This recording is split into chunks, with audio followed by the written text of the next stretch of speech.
नमस्कार साथियों, good morning. Welcome to success steps. साथियों, शुरुआत करते हैं आज के कुछ विशेष टॉपिक के साथ। और आज हम लोग शुरू करेंगे विश्व के विभिन्न स्थानों पर पाए जाने वाली गुफाओं के बारे में चर्चा करेंगे। लेकिन एक हमारे धार जिले की गुफा है, उसके बारे में चर्चा करेंगे, क्योंकि विश्व में विभिन्न गुफाएं हैं, उनके बारे में भी हम लोग समझेंगे और किन किन देशों में गुफा है यह भी चर्चा करेंगे। तो चलिए बढ़ते हैं उन्हीं गुफाओं की ओर। पहले गुफा शब्द का अर्थ समझते हैं हम लोग। जमीन अथवा पहाड़ के अंदर, आप देख सकते हैं जमीन, इसके अंदर गहरा गड्ढा या गहरा अंधेरा गड्ढा, यानी ये जमीन है, इसके अंदर एक गहरा गड्ढा या अंधेरा गड्ढा, इस प्रकार को गुफा कहा जाता है।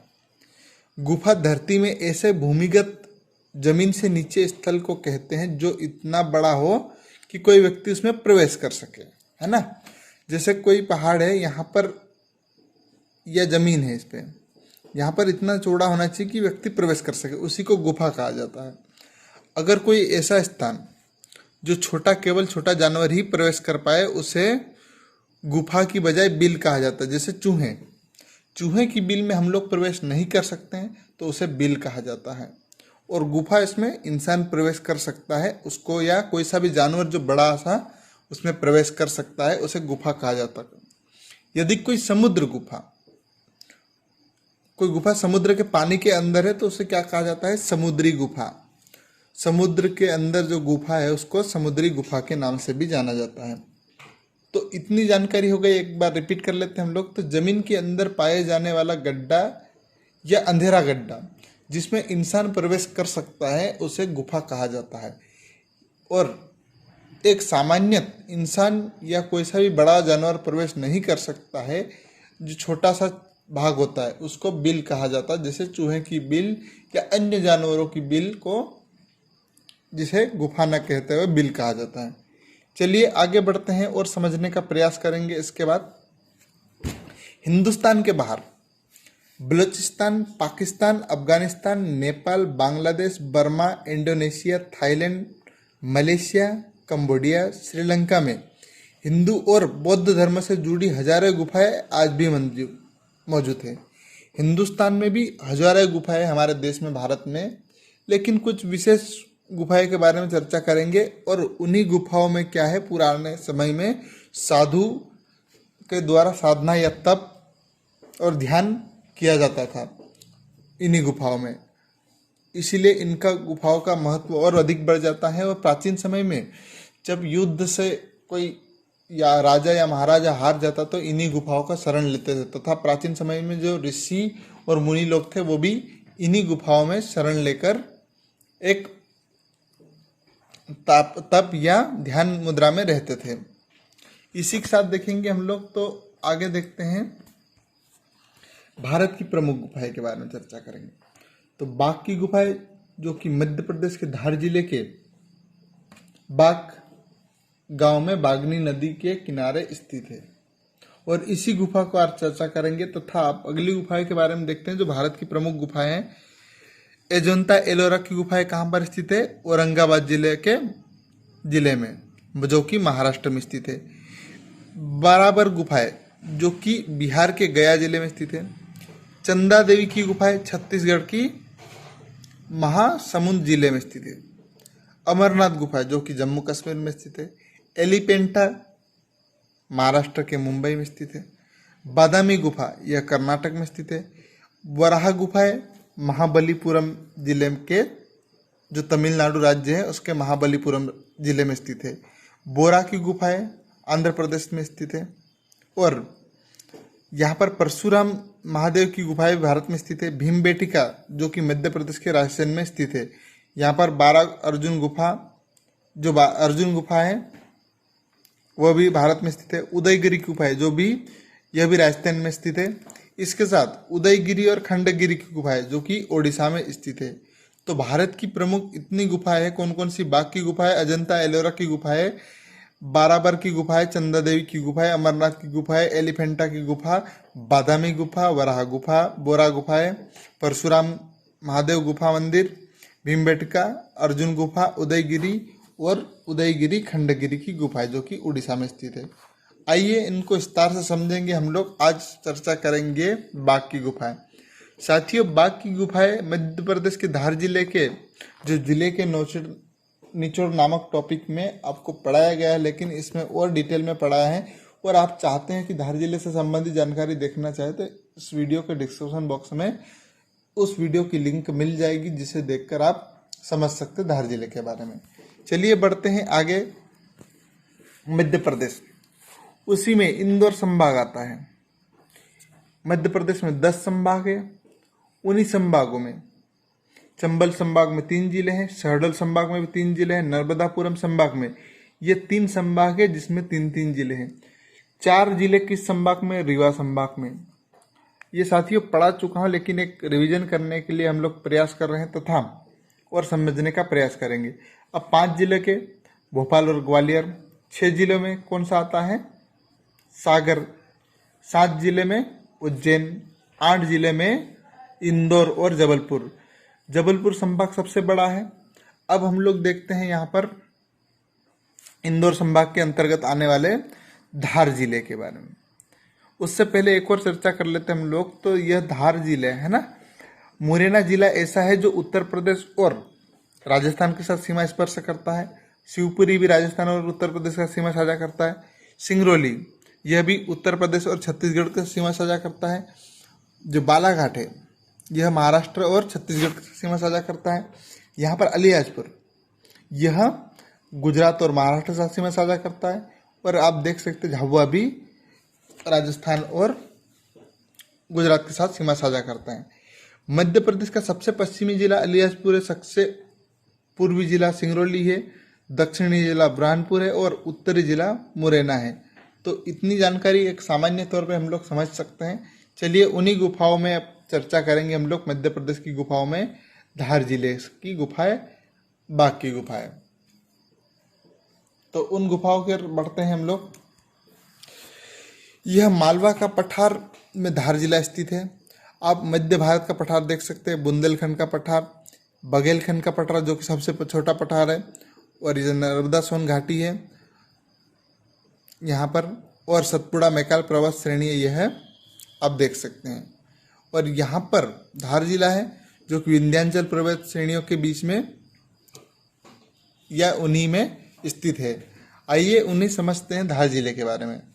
धार जिला प्राकृतिक विभाजन में समझते हैं 3 भू आकृतिक भागों में फैला हुआ है। उत्तर में मालवा का पठार, मध्य क्षेत्र में विंध्याचल पर्वत, दक्षिणी सीमा के साथ नर्मदा सोन घाटी है तथा दक्षिणी पश्चिम में पहाड़ियों में के कारण पुनः अवरुद्ध हो गई है। आइए आगे हम लोग देखेंगे धार जिला। इसमें 8 तहसील है। इंदौर संभाग के अंतर्गत आता है धार जिला। ये सारी चीज़ें पढ़ चुके हम लोग। अब जो आज का प्रमुख टॉपिक है, अब जाके हम लोग इस टॉपिक तक पहुँचे हैं। तो बाघ की गुफाएं देखते हैं साथियों। इनका चित्र आप देख सकते हैं। यही बागनी नदी के किनारे स्थित है। यहाँ पर बहुत सारी चीज़ें हैं जिनको प्रत्येक चित्रकला भी देख सकते हैं, किस प्रकार से खंबे खड़े हैं। और ये एक शिलालेख अंदरूनी भाग, ये बुद्ध की प्रतिमा बनी हुई है जो खंडित हो चुकी है। इस बारे में हम लोग विस्तार से चर्चा करेंगे। चलिए बढ़ते हैं उन्हीं गुफाओं पर। यह एक चित्र है बाघ की गुफाओं का। आगे और चित्र देखते हैं तो ये इस प्रकार से अरावली पर्वत श्रेणियाँ हैं, और इन्हीं पर्वत श्रेणियों में जो बागनी नदी है इसी के किनारे यह बाघ की गुफाएं स्थित है। आगे आप और चित्र देख सकते हैं, बहुत सारी चीज़ें यहाँ पर देख सकते हैं। ये आइए आगे और देखते हैं। तो यहाँ पर इस प्रकार से पर्यटन स्थल भी है जो मध्य प्रदेश का प्रमुख। यहाँ पर ये बाघ की गुफा है, इसका अंदर का भाग, बहुत सारी चीज़ें आप यहाँ पर देख सकते हैं। चलिए आगे हम लोग देखते हैं बाघ की गुफाएं। मध्य प्रदेश के धार से यह 80 किलोमीटर दूर है और इंदौर से 144 किलोमीटर पश्चिम में दूर स्थित है। नर्मदा नदी की सहायक नदी बाघिनी नदी के बाएं तट पर बाघ की पहाड़ी पर स्थित है, और अजंता के समान यहाँ पर बौद्ध विहार बनवाए गए हैं। अनुमान है कि अजंता की गुहा निर्माण के बाद बाघ की गुहाएं का उत्कीर्ण हुआ। गुहाएं यानी गुफाएं का अर्थ होता है। तो यह जो अजंता की गुफाओं के बाद इस गुफा का निर्माण हुआ ऐसा कहा जाता है। बाकी गुफाएं विंध्याचल पर्वत श्रेणियों को काटकर बनाई गई है। यह विंध्याचल पर्वत श्रेणियों की है, जहां पर 1818 में ईस्वी में किसने पता किया था? डेंजरफील्ड ने, अंग्रेज अधिकारी था, इन्होंने इस गुफा के पता किया था। कब किया था? 1818 में डेंजरफील्ड ने। तो इनके द्वारा इस गुफा की खोज की गई थी।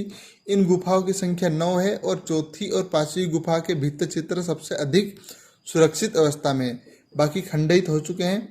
अब ये चित्र अजंता के चित्र से इस अर्थ से भिन्न है कि इनका विषय धार्मिक न होकर लौकिक जीवन के संबंधित है। अजंता की गुफा धार्मिक संबंधित है और यहाँ पर लौकिक जीवन संबंधित गुफाएं में जो चित्र बने हुए इस प्रकार से बने हुए। इसमें 9 गुफाएं हैं, जिसमें 1, 7, 8 और 9वीं गुफाएं नष्ट हो चुकी है और गुफा क्रमांक 2 जिसको पांडव गुफा के नाम से जाना जाता है, जबकि गुफा क्रमांक 3 जिसे हाथीखाना के नाम से जाना जाता है और गुफा क्रमांक 4 है, इसे रंगमहल के नाम से जाना जाता है। तो कौन कौन सी गुफाएं? इसमें 9 गुफाएं हैं। 1, 7, 8 और 9 गुफाएं वर्तमान में नष्ट हो चुकी हैं। कौन कौन सी? 1, 7, 8 और 9, है ना। 2 गुफाएं, गुफा नंबर 2 को क्या कहा जाता है? पांडव गुफाएं। और जो गुफा नंबर 3 को क्या कहा जाता है? हाथीखाना, है ना। और गुफा क्रमांक 4 को रंगमहल के नाम से जाना जाता है। इन सभी गुफाओं का निर्माण संभवतः 5वीं या 6वीं शताब्दी में हुआ था। आइए आगे और देखते हैं हम लोग निर्माण काल। इन गुफाओं का निर्माण संभवतः 5वीं 6वीं शताब्दी में हो चुका है, जो कि ये सब चीज़ें पढ़ा चुका हूँ। ये 9 गुफाएं आपस में मिली हुई नहीं है। इसमें चौथी 5वीं गुफा में मीटर मिला 65 मीटर खंबा बरामदा कॉरिडोर है, जिसकी छत 20 भारी खंभों पर आवृत थी। देखिए ये चीज़ें पढ़ चुके हैं। इनका बौद्ध धर्म से संबंध है। और एलोरा की गुफाएं पर बाकी गुफाएं बनी हुई है। इन गुफाओं का प्राचीन चित्रकारी मनुष्य को हैरत में डाल देता है। माना जाता है कि 10वीं शताब्दी में बौद्ध धर्म के पतन के पश्चात गुफाओं में मनुष्य ने उनका प्रवेश बंद हो गया था या फिर आना बंद कर दिया था। इसी कारण जब सुनसान होने के कारण यहाँ पर बाघ रहने लग गए थे, इसी कारण इन गुफाओं को बाघ की गुफाओं के नाम से जाना जाता है। और बाघ की गुफाएं और इसी के पास में जो नदी बहती है उसका नाम बाघनी नदी रखा गया है। इसके पास में एक जो शहर है जिसे बाघ के नाम से जाना जाता है। आगे हम लोग देखेंगे बाघ की चौथी 5वीं गुफा को संयुक्त रूप से रंगमहल के नाम से जाना जाता है। इनका बारामदा परस्पर मिला हुआ। इनके बारामदे में भीतरी छिताओं के सर्वाधिक चित्र बनाए गए हैं। 6 दृश्य विशेष रूप से प्रसिद्ध हैं। पहले दृश्य राजभवन के खुले मंडप में बैठी 2 युवतियों का है, जिसमें एक राजकुमारी दूसरी सेविका लगती है। राजकुमारी का शरीर आभूषण से युक्त है तथा वो अपना हाथ सेविका के कंधे पर रखकर उसकी बातें ध्यान से सुन रही है। छत पर कबूतर के बैठे 2 जोड़े चित्रित किए गए। दूसरा दृश्य 2 जोड़ों का है, जिसमें एक दूसरे के सम्मुख बैठे साक्षात 3 लीन प्रतीत होते हैं। बाई और एक और स्त्री है। इसमें सिर का मुकुट होने से राजा की रानी की होना सूचित होता है। दाई और एक खड़ा जोड़ा सामान्य है। तो इतनी यहाँ पर 6 चीज़ें विशेष रूप से प्रसिद्ध है। ये चीज़ें हम देख चुके हैं। बाघ की गुफाएं पर जो छत है, यहाँ पर मनुष्य, पक्षी और पुष्पलता का मनोहर चित्रण भी किया गया है। तो यह 6वीं जो 6 चीज़ें हैं इसमें विशेष रूप से प्रसिद्ध में यह चीज़ें भी है। क्या क्या है? जो छत पर मनुष्य, पक्षी और पुष्पलता पत्र आदि का मनोहर चित्रण किया गया है।